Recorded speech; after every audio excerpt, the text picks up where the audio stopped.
कुछ लोग नित्य भगवान को याद करते हैं, उनका नाम लेते हैं, लेकिन फिर भी भगवान उनसे प्रसन्न नहीं होते हैं। ऐसी क्या कमी रह जाती है कि भगवान उनसे प्रसन्न नहीं होते? भगवान कब नाराज़ होते हैं और कब हमसे प्रसन्न होते हैं? जिस दिन इस बात को समझ लिया, उस दिन भगवान की पूर्ण कृपा आप पर बरसने लगेगी। तो चलिए, कहानी बड़ी ही मार्मिक है और इस कहानी से आपको कई सवालों के जवाब मिल जाएंगे। यह कहानी है एक गरीब मोची की। किस तरह उस गरीब मोची को भगवान ने करोड़पति बना दिया। इस कहानी में यह भी सुनने को मिलेगा कि भाई के साथ धोखा करने वाले को ईश्वर कौन सा दंड देते हैं। कहते हैं दुनिया में सबसे बड़ा पाप दूसरों को धोखा देना और अपने ही सगे भाई के साथ धोखा करना है। उसे धोखा देना, उसके साथ बेईमानी करना, उसका धन हड़प लेना, ये जघन्य अपराध की श्रेणी में आते हैं। इसके लिए भगवान कभी भी उसे क्षमा नहीं करते। तो चलिए गौर करते हैं इस ज्ञानवर्धक और प्रेरणादायक कहानी से। एक समय की बात है, किसी गांव में एक मोची रहता था। मोची बहुत ही गरीब था। 2 वक्त की रोटी मिलना उसके लिए बहुत मुश्किल था। वह मोची लोगों के जूते चप्पल ठोकने का काम करता था। उसके पास ऐसी कोई अपनी जगह नहीं थी, कोई अपनी दुकान नहीं थी जो स्थायी रूप से वहां बैठकर अपना काम कर सके। इसीलिए वह कभी चौराहे पर, कभी सड़क के किनारे बैठकर लोगों के जूते चप्पल ठीक करता था और उसके काम के बदले में उसे जो पैसे मिलते थे उसी से उसका घर बार चलता था। वह बड़ा संतोषी था। इसी धंधे से वह अपने जीवन को व्यतीत कर रहा था। एक समय की बात है, सावन का महीना आता है और आप तो जानते ही हैं कि सावन का महीना कितना पवित्र होता है। भगवान महादेव के भक्तगण सावन में उनके ऊपर जलाभिषेक करते हैं। शिव भक्त कावड़ यात्रा निकालते हैं और गंगा से जल लेकर भगवान शिव को अर्पण करते हैं। रोज की तरह वह मोची सड़क किनारे बैठकर जूते चप्पल गांठ रहा था। उधर सावन का महीना चल रहा था। बहुत से भगवान भोलेनाथ के भक्त श्रद्धालु कावड़ लेकर भोलेनाथ पर चढ़ाने के लिए जा रहे थे। मोची सड़क के किनारे बैठा हुआ लोगों के जूते चप्पल ठीक कर रहा था। तब उसने देखा कि भारी भीड़ के साथ लोग कावड़ लेकर भगवान शिव को अर्पण करने के लिए मस्ती में चले जा रहे हैं।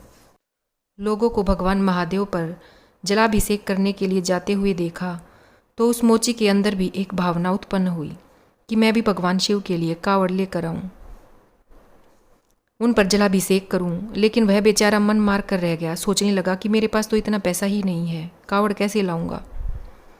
पूरा दिन जो कमाता हूँ तब सुबह शाम की रोटी मिल पाती है, फिर कावड़ के लिए पैसे कहाँ से आएंगे। पूरे दिन काम करके बस इतना ही तो कमा पाता हूँ। वह मोची यह सब बातें सोचकर मन को मारता रहता है। लेकिन भगवान भोलेनाथ के प्रति उसके मन में भक्ति का भाव जागृत हो चुका था। उसने यह फैसला किया कि मैं भगवान भोलेनाथ पर कावड़ लेकर जाकर जलाभिषेक जरूर करूँगा, लेकिन अभी नहीं तो अगले साल, जब सावन का महीना फिर से आएगा। इस तरह से विचार करने के बाद वह अपने रोज के काम में मस्त रहता है। लेकिन उस दिन से भगवान शिव के प्रति उसके मन में भक्ति बढ़ती चली गई। अब तो वह सुबह शाम भगवान शिव की पूजा करता था और पूरे दिन सड़क किनारे जाकर के लोगों के जूते चप्पल ठीक करता था। एक दिन की बात है, वह मोची कहीं जा रहा था। रास्ते में उसे एक कुम्हार की दुकान दिखाई पड़ी। कुम्हार मिट्टी के बर्तनों को बना रहा था। उस मोची की नज़र पहुंचती है तो उसने देखा कि वहां पर एक गुल्लक रखी हुई थी जिसमें पैसे भरे जाते हैं। मोची ने जब उस गुल्लक को देखा तो विचार किया कि मैं रोज जो पैसा कमाता हूँ उसमें से 2-4 पैसे बचा बचा कर इस गुल्लक में डालता रहूँगा। इसी तरह से मैं 1 साल में इतना पैसा इस गुल्लक में इकट्ठा कर लूँगा कि अगले साल मैं भगवान भोलेनाथ पर कावड़ चढ़ाने जा सकूँ और उन्हें जलाभिषेक कर सकूँ। मोची उस गुल्लक को कुम्हार से ले लेता है और गुल्लक लेकर अपने घर पर चला जाता है।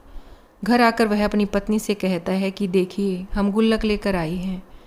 पत्नी कहती है कि जी इसका क्या करोगे। तब मोची ने अपने मन की इच्छा अपनी पत्नी को बताई। कहने लगा कि प्रिय, हम जो रोज़ पैसा कमाते हैं उसमें से आज से थोड़ा थोड़ा पैसा बचाकर इस गुल्लक में डाल दिया करेंगे। धीरे धीरे इस गुल्लक में 1 साल में कुछ पैसे इकट्ठे हो जाएंगे। उसके बाद उन पैसों से हम एक कावड़ तैयार करेंगे और सावन के महीने में भगवान भोलेनाथ पर कावड़ चढ़ाने जाएंगे। मेरे मन में भी भगवान भोलेनाथ को कावड़ चढ़ाने की इच्छा उत्पन्न हो रही है। मोची की बात सुनकर उसकी पत्नी बहुत खुश होती है और कहती है कि अगर ऐसी बात है तो आज से मैं भी आपके इस काम में सहयोग करूंगी।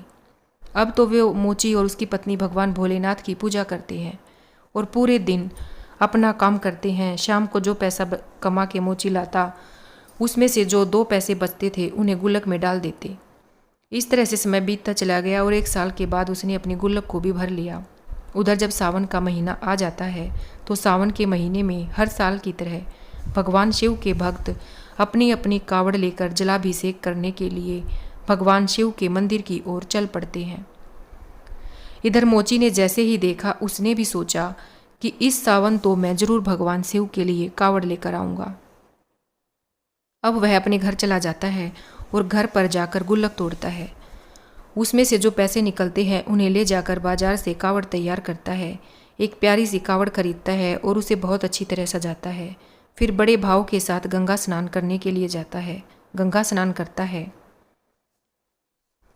और वहां पर अपने लोटे में जल भरकर अपनी कावड़ में रखकर भगवान शिव को जलाभिषेक करने के लिए चल पड़ता है। अब तो शिव के मंदिर की ओर वह बड़ा खुश होकर शिव का गुणगान करता हुआ चला जा रहा था। आपको बता दें कि भगवान शिव और माता पार्वती यह दृश्य देख रहे थे। कहते हैं कि भगवान की नज़रों से कोई नहीं बच सकता है, वह सबको देखते हैं, पर मूर्ख लोगों को लगता है कि चाहे जितना गलत काम करो हमें कौन देख रहा है। वे लोग दुनिया वालों से तो डरते हैं पर भगवान से नहीं डरते। वे यह भूल जाते हैं कि कण कण में व्यापक ईश्वर हमारा हर एक कर्म देख रहा है। भगवान शिव और माता पार्वती देख रहे थे तो पार्वती जी ने प्रभु से कहा कि देखो आपका कितना प्रिय भक्त है। 1 साल से बेचारा इस दिन के लिए पैसा जमा कर रहा था। 1 साल के बाद में पैसा इकट्ठा करके इसने कावड़ बनाई है और आपके ऊपर जल चढ़ाने के लिए बड़े भाव के साथ चलता जा रहा है। तब भगवान शिव कहते हैं कि देवी पार्वती, देख तो मैं भी रहा हूँ, तुम सही कह रही हो। यह मेरा भक्त मुझसे मिलने के लिए 1 वर्ष से योजना बना रहा है, एक एक पैसा इकट्ठा कर रहा है। लेकिन अब मैं इस भक्त की परीक्षा लेना चाहता हूँ कि यह मेरा असली है भक्त है या नकली, इसकी वास्तव में मुझ में आस्था है या नहीं। मैं देखना चाहता हूँ कि मैं इसके दिल में बसा हुआ हूँ कि नहीं। तब माता पार्वती ने मना किया कि प्रभु, इसकी परीक्षा मत लो, यह तो बहुत गरीब है। 1 साल से बेचारे ने पैसा इकट्ठा किया है और आप परीक्षा लेकर उसे और भी ज़्यादा दुख दोगे। अगर वह परीक्षा में सफल ना हुआ तो मन मारकर रह जाएगा और आपके ऊपर जलाभिषेक करने की उसकी इच्छा अधूरी रह जाएगी। भगवान भोलेनाथ कहने लगे कि देवी आप चिंता क्यों करती हैं, हमारे जो भक्त हुआ करते हैं सच्चे भक्त होते हैं और मैं उसी भक्त की परीक्षा लेता हूँ जिसे मैं अच्छी तरह से जान लेता हूँ। उसके हृदय में जाकर देख लेता हूँ कि किस भक्त के अंदर हमारे प्रति भक्ति है या नहीं। इसीलिए हमें इसकी परीक्षा जरूर करनी चाहिए। पार्वती ने कहा कि प्रभु जैसी आपकी इच्छा। अब मोची जो झूमता हुआ भगवान भोले बाबा पर अपनी कावड़ चढ़ाने के लिए बड़ी मस्ती में चला जा रहा था, कीर्तन करता हुआ। उधर क्या हो जाता है कि भगवान भोलेनाथ बूढ़े बाबा का भेष बनाते हैं और जिस रास्ते से कावड़ जा रही थी, अपने अपने कावड़ को लेकर उसमें जल लेकर जब चले जा रहे थे सभी, उसी रास्ते में बूढ़े बाबा का भेष बनाकर बैठ जाते हैं। अब तो उस रास्ते से जो भी कावड़ वाला निकलता है, भगवान भोले बाबा उससे पानी मांगते हैं कि भाई थोड़ा पानी पिला दो, बड़ा प्यासा हूँ, मेरी प्यास के कारण दम निकला जा रहा है, कृपया मुझे पानी पिलाकर मेरी जान बचाइए। एक दिनहीन बूढ़े आदमी को देखकर वे कावड़ वाले उसे देखते हैं और कहते हैं कि कैसा पागल बूढ़ा बैठा हुआ है, कह रहा है कि जल पिला दो। इसे यह भी नहीं पता कि यह जल हम भगवान शिव पर अभिषेक करने के लिए ले जा रहे हैं। अगर यह जल हम इसे पिला देंगे तो भगवान भोलेनाथ पर क्या चढ़ाएंगे। अब यह बूढ़ा मरे तो मरे, हमें इससे क्या मतलब। हम यह जल इसे पिलाकर अपनी यात्रा रद्द करने वाले नहीं हैं। वहाँ से जितने भी श्रद्धालु गुजरते हैं, भगवान शिव बूढ़े बाबा के वेश में सबसे पानी का आग्रह करते हैं, मगर कोई भी उन्हें पानी पिलाने के लिए तैयार नहीं होता है।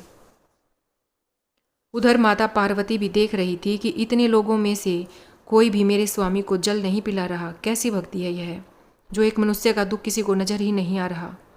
बहुत देर के बाद जब वही मोची आता है तो भगवान की भक्ति में लीन था, और जैसे ही वह उसके सम्मुख आता है, भगवान के पास से होकर गुजरता है, बूढ़े बाबा के वेश में बैठे हुए भगवान भोलेनाथ उसे रोक लेते हैं। कहते हैं कि बेटा मैं बहुत प्यासा हूँ, प्यास से मेरा दम निकल रहा है, अगर मुझे पानी नहीं मिला तो मेरे प्राण निकल जाएंगे और मैं मर जाऊँगा। मैंने कई कावड़ियों से जल मांगा लेकिन एक बूंद जल किसी ने मुझको नहीं दिया। मैं प्यासा मर रहा हूँ। कैसे यह भोलेनाथ के भक्त हैं जो किसी प्यासे को एक बूंद पानी भी नहीं दे सकते। बेटा, बड़ी मेहरबानी होगी तुम्हारी अगर हमें जल पिला दोगे। जिस लोटे में आप यह जल लेकर जा रहे हो, यह जल ही मुझे पिला दो तो मेरी जान बच जाएगी। बूढ़े बाबा की बात सुनकर मोची रुक जाता है और बूढ़े बाबा की ओर बड़े गौर से देखता है। सोचता है, यह बाबा बड़े प्यासे मालूम पड़ते हैं, इसीलिए मुझे जल मांग रहे हैं मुझसे। जल तो मैं इन्हें पिला दूं, लेकिन यह जल तो मैं भोले बाबा के ऊपर चढ़ाने के लिए ले जा रहा हूँ। मैंने 1 साल से पैसे इकट्ठे किए थे, तब यह कावड़ सजा पाई है। बड़ी मेहनत की है और बड़ी खुशी से यह कावड़ मैं जल लेकर जा रहा हूँ। 1 साल से इसका इंतजार कर रहा था कि सावन का महीना आएगा और भगवान शिव पर जलाभिषेक करूँगा। 1 साल के बाद यह मेरा सपना पूरा हुआ है। मोची सोच विचार में डूबा हुआ था। इतने में बूढ़े बाबा कहते हैं कि बेटा, क्या सोच रहे हो? मैं प्यास से मरा जा रहा हूँ, जल्दी से पानी पिलाओ, नहीं तो मेरी मौत हो जाएगी। बूढ़े बाबा को पानी के लिए गिड़गिड़ाते हुए देखकर मोची एकदम करुणा से भर जाता है। उसने तुरंत भगवान भोलेनाथ से क्षमा मांगी और कहने लगा कि मुझे माफ़ कर दीजिए। मैं यह कावड़ और जल अगले साल आपके लिए फिर चढ़ा दूंगा। फिर से पैसा इकट्ठा करूंगा, फिर से गुल्लक में जमा करूंगा और अगले साल जब सावन का महीना आएगा तब मैं यह जल आपको अर्पण करूंगा। यह जल तो मैं बूढ़े बाबा को पिलाई देता हूँ। हे प्रभु, मुझे क्षमा करना। यह बूढ़ा बाबा प्यास से व्याकुल होकर मर रहे हैं। मेरा धर्म है कि मैं पानी पिलाकर इनकी जान बचाऊं। अगर यह जल के बिना मर जाएंगे तो मेरा आपके ऊपर जल अभिषेक करना व्यर्थ हो जाएगा। सर्वप्रथम मेरा धर्म है इनकी जान बचाना। अगर पानी के बिना यह मर गए तो मुझे भारी पाप लगेगा। यही सोचकर मोची ने वो जल बूढ़े बाबा को पिला दिया। उसे नहीं मालूम था कि बूढ़े बाबा ही भगवान भोलेनाथ हैं, लेकिन उसने मानव सेवा को अपना सबसे बड़ा धर्म समझा और उन्हें पानी पिलाया। इसके बाद जब उनकी प्यास शांत होती है तो मोची उन्हें प्रणाम करते हैं और कहते हैं कि बाबा, अब मैं अपने घर वापस जा रहा हूँ, क्योंकि अब मेरे पास भोले बाबा पर चढ़ाने के लिए जल तो है नहीं। कोई बात नहीं, मैं भगवान को जल अगले वर्ष चढ़ा दूंगा। यह कहकर वह मोची अपने घर के लिए वापस चलने लगता है। तब भगवान शिव, जो बूढ़े बाबा के वेश में थे, उसे रोकते हैं और कहते हैं कि रुक बेटा, तू घर जा रहा है, घर कभी खाली हाथ नहीं जाते। जब भी आप घर जाएं तो कुछ न कुछ लेकर अवश्य जाएं। मैं तुम्हें कुछ दे रहा हूँ, इसे लेते जाओ। मोची सोचने लगा, पता नहीं है बूढ़े बाबा क्या देंगे। जवाब दिया कि ठीक है, जैसी आपकी इच्छा। भोले बाबा ने बेलपत्र निकाले और उन बेलपत्रों को उसमें मोची को दे दिया और कहा कि यह बेलपत्र तुम अपने लोटे में रख लेना और यह लोटा ले जाना और शाम के लिए जहाँ तुम पूजा करते हो उस जगह को लीप कर इस लोटे को बंद करके रख देना और सुबह दोनों पति पत्नी उठना, पूजा करना। पूजा करने के बाद यह लोटा खोल कर देखना। भोले बाबा जो थे वह बेलपत्र देने के बाद वहाँ से चल देते हैं। कुछ दूर आगे जाकर अंतर ध्यान हो जाते हैं और मोची जो था वह वहीं से अपने घर वापस आ जाता है। घर जाकर के अपनी पत्नी को सारी हकीकत बताई। पत्नी कहती है कि कोई बात नहीं, अगले साल भगवान शिव के लिए जल चढ़ा देना। तब मोची कहता है कि प्रिय, जिन बूढ़े बाबा के लिए मैंने जल पिलाया था उन्होंने यह लोटा दिया है। आप इस जगह को लीपिए जहाँ हम पूजा करते हैं। उन्होंने कहा कि एक जगह पर लोटा रख देना, बंद करके रख देना। जब सुबह पूजा करने के बाद इस लोटे को खोल कर देखना। वही हुआ। उसकी पत्नी ने जगह लीपी, लोटे को बंद करके उसी जगह पर रख दिया। सवेरा हुआ और सुबह जब पति पत्नी जागे, स्नान ध्यान किया और पूजा करने के बाद जब मोची लोटा खोलता है तो वह देखकर हैरान रह जाता है। उसने देखा कि लोटा सोने की मोहरों से भरा पड़ा था। उसकी आंखों में आंसू आ जाते हैं। पति पत्नी रोने लगते हैं और कहने लगे कि प्रभु, यह तो अपार धन है, लगता है भोलेनाथ ने हम पर कृपा की है। मोची अपनी आंखों से आंसू बहाते हुए अपनी पत्नी से कहता है कि प्रिय, देख रही हो, मुझे लगता है उन बूढ़े बाबा के वेश में भोले बाबा ही थे। मैंने वह जल भोलेनाथ को ही पिलाया था, लेकिन मैं उन्हें पहचान न सका। हे प्रभु, तुम्हारी लीला, उन्हीं की कृपा से वह बेलपत्र सोने की मोहरों में बदल गई। अब तो मोची की श्रद्धा जो भगवान भोलेनाथ में और भी बढ़ जाती है। सोने की मोहरें देखकर दोनों पति पत्नी बहुत खुश होते हैं। इसके बाद उन्हीं मोहरों के बेचकर मोची एक दुकान खरीदता है और जूते चप्पलों का काम शुरू कर देता है। धीरे धीरे उसकी दुकान बहुत अच्छी चलने लगती है। भोले बाबा की कृपा से उसने इतनी तरक्की कर ली कि उसने बहुत सारा पैसा कमा लिया। पैसे कमाने के बाद उसने एक अच्छा सा मकान बनाया और उसमें आनंद से रहने लगे। भगवान भोलेनाथ की भक्ति में डूब जाते हैं, क्योंकि अब उनके पास पैसे की कोई कमी न थी। वह मोची पैसे वाला तो बन गया, लेकिन उसने भोलेनाथ की भक्ति करना नहीं छोड़ा।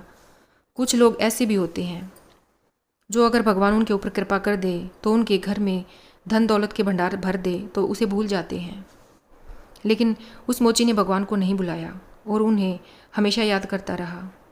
उधर उस मोची का एक भाई था जिसकी पहले से एक दुकान थी और वह भी बहुत अच्छी चल रही थी।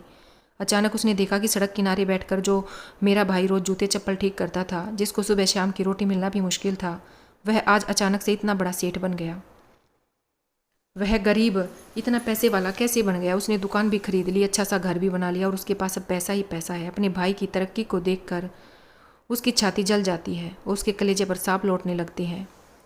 अपने मोची भाई की तरक्की उसे हजम नहीं होती। अब वह इस बात से दुखी रहने लगा कि दिन रात मन ही मन अपने भाई से द्वेष करने लगा। यह स्वाभाविक है कि अगर आपके पास धन अधिक हो जाता है तो अच्छी कमाई होने लगती है तो ईर्ष्या करने वाले लोग भी बढ़ जाते हैं। इस प्रकार मोची का भाई उससे जलने लगा। वह उसे किसी भी तरह से नीचा गिरा देना चाहता था।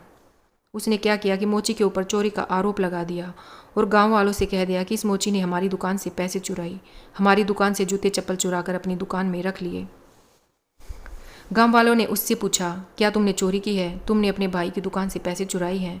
उसका भाई भी वहीं खड़ा हुआ था। भाई कह रहा था कि हाँ भैया, इसने हमारी दुकान से पैसे चुराए हैं और सामान भी चुराया है, इसीलिए तो इतना बड़ा पैसे वाला बन गया। अपने भाई की बात सुनकर मोची रोने लगा और कहने लगा कि नहीं नहीं भाई, मैंने तुम्हारा कुछ नहीं चुराया, यह तो बूढ़े बाबा की कृपा है, उन्होंने ही मेरे लिए सब कुछ दिया। उसने सारी बात बताई, सारी घटना सुनाई, लेकिन लोगों को विश्वास नहीं हुआ। लोग कहने लगे यह बूढ़े बाबा कौन है? मोची ने जवाब दिया कि बूढ़े बाबा यानी भगवान भोलेनाथ ने हमें सब कुछ दिया है। उसने बताया कि मैं भगवान पर जलाभिषेक करने जा रहा था, रास्ते में एक प्यासे बूढ़े बाबा मिले, मैंने उन्हें वह जल पिला दिया। उन्होंने मुझे बेलपत्र दिए थे और वे बेलपत्र ही सोने की मोहरों में बदल गए। उन्हीं मोहरों को बेचकर मैंने यह सब किया है। मैंने किसी से कोई चोरी नहीं की, किसी से कुछ नहीं मांगा। मोची की बात सुनकर सब हंसने लगे और कहने लगे सब पागल हैं, ऐसा भी कहीं हो सकता है? भोले बाबा किसी को देने के लिए स्वयं चलकर नहीं आते। जवाब दिया कि नहीं, आप विश्वास करिए, यह भोले बाबा ने ही मुझको दिया है। कहते हैं ना कि इस दुनिया के लोग बड़े अजीब हैं, जब तक चमत्कार नहीं देख लेते तब तक विश्वास नहीं करते। यही कारण है कि लोगों के पास भगवान भी जाएं तो भी वे उसे पहचान नहीं पाते हैं, क्योंकि उनके ऊपर लोभ के नाम का पर्दा पड़ा हुआ है। लोभ लालच में इतने फंसे हुए हैं, इसीलिए भगवान को पहचान नहीं पाते। यह बात सच है कि जिस इंसान के ऊपर लोभ लालच माया का पर्दा पड़ा हुआ है, माया ने उसे ढक लिया है, तो भगवान अपने रूप में भी क्यों ना आ जाएं, तब भी लोग उन्हें नहीं पहचान पाएंगे। गांव के लोगों ने कहा कि यह मोची हमें बेवकूफ़ बना रहा है, भोले बाबा किसी को दर आकर ऐसे नहीं देते। वह मोची बहुत रोया, फिर भोले बाबा से शिकायत करता हुआ बोला कि हे प्रभु, आपने यह क्या कर दिया? आपने तो मुझे यह धन दे दिया और मुझे मिल भी गया। आपकी कृपा से मेरे पास सब कुछ भी हो गया। यह सब आपका है, आपने दिया है, पर आज मुझे चोर बना दिया गया। इस संसार के लोगों ने मुझे चोर बना दिया है। संसार के लोगों की छोड़ो, मेरे भाई ने ही मुझे चोर बना दिया। इससे अच्छा तो यही होता कि आप मेरे लिए सब कुछ देते ही ना, मैं गरीब ही रहता तो कम से कम चोर तो न बनता। इस तरह से वह मोची भोले बाबा को याद करता है और बहुत रोता है। उसके भाई ने कहा कि देखो भाइयों, हम ऐसे नहीं मानेंगे, हम पूरे गांव की पंचायत बुलाएंगे। यह ऐसे नहीं मानेगा। जब पंचायत बुलाई जाएगी तभी यह अपना अपराध स्वीकार करेगा। अगले दिन उसका भाई पूरे गांव की पंचायत बुलाता है। पंचायत में पूछा जाता है कि भाई यह बताओ, तुम्हारा पैसा किसने चुराया? उसने बताया कि मेरा मोची भाई चोर है, इसने मेरी दुकान का सारा सामान चुरा लिया है, मेरा पैसा चुरा कर यह अमीर बन गया है, मुझे मेरा पैसा दिलाओ। यह मेरा भाई नहीं है, भाई के नाम पर कलंक है। मुझे क्या पता था कि यह इतना बड़ा चोर है, मेरा सारा पैसा चुरा लेगा। मेरी दुकान से सामान चुरा कर इसने अपनी दुकान में रख लिया है। पंचों ने मोची से कहा कि क्या यह सब सच है? क्या तूने चुराया है इसका पैसा? मोची रोता हुआ हाथ जोड़कर कहता है कि हे पंच परमेश्वर, मैं आपको परमेश्वर मानता हूँ और मैं सच कहता हूँ कि मैंने इनकी दुकान से कोई पैसा नहीं चुराया, ना कोई सामान चुराया। मेरे ऊपर तो बूढ़े बाबा की अर्थात भोले बाबा की कृपा हुई है। जो भी आज हमारे पास है यह सब भोले बाबा ने दिया है। उसने पंचों के लिए भी अपनी सारी दास्तान सुनाई पंचों को, लेकिन फिर भी पंचों ने उस पर विश्वास नहीं किया। पंच लोग उसे डांटने लगे और कहने लगे, अच्छा तो अब तू हम पंचों को भी पागल बनाना चाहता है? भोले बाबा किसी को चल कर देने थोड़ी आते हैं, तू बिल्कुल झूठ बोल रहा है। उसने कहा, नहीं पंच परमेश्वर, मैं सच कह रहा हूँ, मुझे भोले बाबा ने ही दिया है। लेकिन दोस्तों, पंचों को भी विश्वास नहीं हुआ। अब तो मोची बड़ा दुखी होता है और भोले बाबा को याद करके रोने लगता है कि हे प्रभु कैसी लीला है, आज कैसा फंस गया। मेरा भाई ने ही मुझे फंसा दिया। मैं बहुत बड़ा चोर बना दिया हूँ मेरे भाई ने। प्रभु तू मेरी रक्षा कर, मुझे इस कलंक से निकाल। जब वह मोची रोता रोता भोले बाबा को याद करता है तो क्या होता है कि भोले बाबा वहाँ प्रकट होते हैं। भोले बाबा क्रोधित हुए बोले, दुष्ट लोगों, तुम मेरे निर्दोष भक्त को क्यों परेशान कर रही हो? इसने किसी का कुछ नहीं चुराया है, इसे जो कुछ दिया मैंने दिया। जैसे ही भोले बाबा को सबने देखा तो सारे लोग उसके सामने नतमस्तक हो गए, क्षमा मांगने लगे कि प्रभु क्षमा करना। भोले बाबा ने बताया कि इसका भाई ईर्ष्या द्वेष ऐसा कह रहा है, वह इससे जलता है, इसीलिए उसने इस पर चोरी का इल्ज़ाम लगाया है। सबसे बड़ा चोर, सबसे बड़ा दुष्ट, सबसे बड़ा स्वार्थी इसका भाई है। जरा सोचो, जब मेरा भक्त गरीब था, सड़क पर जूते चप्पल ठीक करता था, 2 वक्त की रोटी मिलना इसके लिए मुश्किल था, तो इसके भाई ने इतना पैसा वाला होते हुए भी इसकी कोई मदद नहीं की। इसने कभी अपने भाई से यह नहीं पूछा कि तुम्हें क्या दुख है, क्या परेशानी है, और जब मैंने इसे दे दिया तो चोरी का इल्ज़ाम लगा रहा है। सबसे बड़ा दोस्त इसका भाई है। हमारा भक्त कभी चोर नहीं बन सकता। यह झूठ बोलकर इसे फंसा रहा है। अब मैं तुम लोगों को नहीं छोड़ूंगा। मेरे भक्त को परेशान करने की सजा तुम्हें जरूर मिलेगी। सारे लोग भगवान भोले के सामने जमीन पर नतमस्तक होकर गिर पड़े और बोले कि क्षमा करो प्रभु, हमें क्षमा करो, हमें माफ़ कर दो, हम आपकी लीला नहीं समझ पाए। मित्रों, सब ने क्षमा मांगी। उसके बाद भोलेनाथ का क्रोध कुछ शांत हुआ। फिर अपने भक्त मोची से कहते हैं कि हे पुत्र, हमसे वरदान मांग, मैं तुमसे बहुत खुश हूँ। तब मोची कहता है कि प्रभु, सबसे पहले तो आप इन सब लोगों को क्षमा कर दो, क्योंकि ये लोग नहीं जानते थे, और यदि आप हमें वरदान ही देना चाहते हो तो मैं आपसे वरदान मांगता हूँ कि आपके चरणों में मेरी भक्ति बनी रहे जब तक मैं इस संसार में जीवित रहूँ। आपके चरणों में ही भक्ति करता रहूँ, आपका ही नाम जपता रहूँ, आपका ही गुणगान करता रहूँ, और जब भी मेरे प्राण निकले तो आपका नाम लेते ही मेरे प्राण निकले। अपने भक्त की बात सुनकर भगवान शिव तथास्तु कहते हैं और वहाँ से अंतर्ध्यान हो जाते हैं। सारे लोग और उसका भाई उस मोची से माफ़ी मांगते हैं और कहते हैं, तुम ही सबसे बड़े भक्त हो। हम लोग तो मोह माया जाल में फंसे हुए हैं, इसीलिए हम अच्छाइयों को नहीं पहचान पाते हैं, हम बुराइयों को ही देख पाते हैं, और अच्छाई वही लोग देख पाते हैं जो मोह माया से, लोभ लालच से दूर हैं। इस कहानी से हमें यह सीख मिलती है कि भक्ति में बहुत बड़ी शक्ति होती है। जिन भक्तों के अंदर भगवान के लिए प्रेम है, निस्वार्थ भाव की सेवा है, उन्हें ही भगवान की कृपा मिलती है। भगवान उनके मांगने से पहले ही उनकी आवश्यकता को समझ लेते हैं।